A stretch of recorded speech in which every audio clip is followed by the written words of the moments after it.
Aloha, Mark J., the world's laziest networker, coming to you from beautiful Kauai, Hawaii, our home here.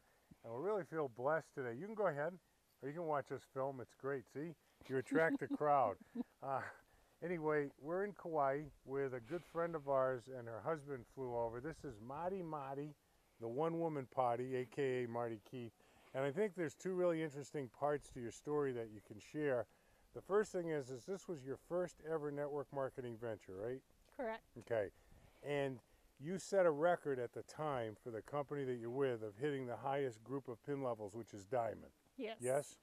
Now, tell us about making the decision to go forward, because I know that you have a very successful business. You have a very successful fencing business in Tennessee. Mm-hmm. Is that right? Yes. Okay, that's somewhere on the Way mainland, away. right? Yeah. Okay. So why did you decide to do network marketing? I did it originally to help a friend of mine, but once I got involved and Joe was not supportive, I decided I wanted to go for it to make a name for myself. Which is great. So that's the second thing. So here you are, very successful network marketer. Never did network marketing before, and the good thing about that is no bad habits to break. But basically, you had a non-supportive spouse. How non-supportive was he?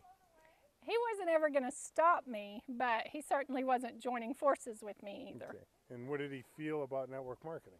A bunch of bad people. Bunch of bad people, right? Yeah. And is he now on board? He's on board. Maybe more on board than I am. Yeah, that's great. So here's the real thing that I think you can share with our readers. You don't have to look at me. I know the one-woman party here. The big thing is a non-supportive spouse. Tell us the mechanism inside yourself that said, I'm going for this thing anyway. Because a lot of people have non-supportive spouses. They're, oh, I can't do this. My husband won't support me, which you didn't do. No. What was the mechanism or the thought process inside you that said, I'm going for it anyway?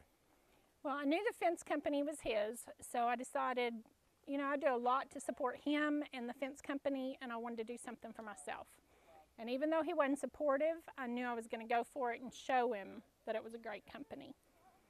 Which is great.